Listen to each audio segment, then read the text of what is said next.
नमस्कार प्यारे साथियों, मैं वर्षा आप सभी का स्वागत करती हूँ आपके अपने प्यारे परिवार टीचिंग बाय रोजगार विद अंकित पर। तो प्यारे साथियों, आज आप लोगों की इस वीडियो में हम बात करने वाले हैं EMRS की तरफ से आपकी ऑफिशियल वेबसाइट पर एक नोटिफिकेशन आया है और इसमें आप लोगों के बात कही गई है गेस्ट टीचर्स को अपॉइंट करने की। यानी कि EMRS जो कि होते हैं आपके एकलव्य मॉडल रेजिडेंशियल स्कूल, यानी जो आपके आदिवासी जनजाति क्षेत्र के जो बच्चे होते हैं उनको पढ़ाने के लिए रेजिडेंशियल स्कूल होते हैं। और ये आपके भारत के अलग अलग हिस्सों में, जैसे KVS के टीचर होते हैं ना भारत में, पूरे भारत में आपकी जो पोस्टिंग होती है वो कहीं भी हो सकती है, तो ऐसे ही EMRS के स्कूल भी पूरे भारत में आपके होते हैं। यहाँ पर आप लोगों की क्योंकि ये यहाँ पर आपको पता होगा कि EMRS में सेकंड फेज की भर्ती का बच्चे इंतजार कर रहे हैं और इसमें लगभग 38,000 प्लस पोस्ट होने की बात भी कही गई थी और आपके बजट भी इस साल आपके पास किया गया था। तो यहाँ पर इन्होंने कहा है कि आपके जो सेकंड फेज की रिक्रूटमेंट है इसको पूरा करने में शायद अभी इनको एडिशनल समय लग सकता है। ऐसे में बच्चों की पढ़ाई बाधित ना हो, उनको कोई दिक्कत ना हो, इसके लिए ये आपके कुछ गेस्ट टीचर्स को अपॉइंट करने जा रहे हैं। इसकी समय सीमा इन्होंने निर्धारित करी है 31 मार्च 2026 तक, क्योंकि अभी तक नोटिफिकेशन तो निकला नहीं है।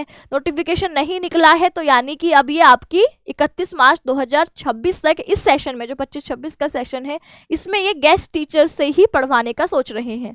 ठीक है, अब इसके लिए इन्होंने कुछ गाइडलाइंस भी जारी करी हैं, जैसे कि ये जो गेस्ट टीचर होंगे ये फुल टाइम होंगे, यानी आपको केवल लेक्चर बेस पर नहीं रखा जाएगा, आपको फुल टाइम आपको वहां पर पढ़ाना होगा। इसके अलावा टीचर्स को आपके एकेडमिक एक्टिविटीज जो भी होती है उनमें भी पार्टिसिपेट करना होगा। इसके अलावा कहा कि वैसे तो आपका सीटेट या आपका जो बीएड है ये आपके जरूरी होता ही है, कंपलसरी होता ही है, लेकिन in case of exceptional and emergency situations अगर ये आपके पास नहीं है तब भी आपको कंसीडर किया जा सकता है। ठीक है, ये बातें इसमें कही गई हैं। तो यानी हम मान के चलते हैं कि अभी इस सेशन में अगर ये गेस्ट टीचर्स को नियुक्त कर रहे हैं तो यानी कि अभी इनकी भर्ती में थोड़ा समय आपका लग सकता है, यानी 2-3 महीने के बाद आपका हो सकता है नोटिफिकेशन आए, फिर उसके 2-3 महीने में ये एग्जाम कराएं, है ना। तो ये आपके EMRS में जो आपकी टीचिंग और नॉन टीचिंग की जो दोनों वैकेंसीज है इसको भराने के लिए ये आपका एग्जाम होगा। साथ ही अब आप लोगों को अगर EMRS का पिछला पैटर्न क्या था, है ना, कौन कौन सी वैकेंसीज थी, उसका एलिजिबिलिटी क्राइटेरिया क्या था, इसकी कंप्लीट जानकारी चाहिए तो आपकी अंकित भाटी सर की वीडियो थी। ठीक है, अगर आप इसको सर्च करेंगे टीचिंग बाय रोजगार विद अंकित चैनल पर ही आपको सर्च करना है EMRS शिक्षक भर्ती 2025 बाय अंकित भाटी सर, तो ये वीडियो आपको 4 महीने पहले की सबसे ऊपर दिखाई देगी। इसमें सारी ही चीजें बहुत डिटेल में अच्छे से बताई गई है, तो आपको पूरी EMRS की जो भर्ती की आपकी एलिजिबिलिटी क्राइटेरिया है, आप कौन से सब्जेक्ट से आपने कौन सी क्वालिफिकेशन पूरी कर रखी है, आप होंगे या नहीं होंगे, तो उस हिसाब से आप इस वीडियो को देख करके अपने सब्जेक्ट को यहाँ पर प्रिपेयर कर सकते हैं। साथ ही जो EMRS की पिछली वैकेंसीज थी उसमें आपके एक स्टूडेंट का हमने इंटरव्यू लिया था जिनके पास ना तो बीएड थी ना डीएलएड थी, यानी केवल ग्रेजुएशन के बेस पर ये अभी छत्तीसगढ़ में आपके जो है पढ़ा रहे हैं। इनका इंटरव्यू हुआ था, आप इसको देख सकते हैं। इन्होंने केवल उस वक्त म्यूजिक से ग्रेजुएशन कर रखा था और म्यूजिक टीचर की आपकी EMRS में वैकेंसी निकली थी और इन्होंने बहुत थोड़ी सी तैयारी के साथ यहाँ पर सिलेक्शन ले लिया था।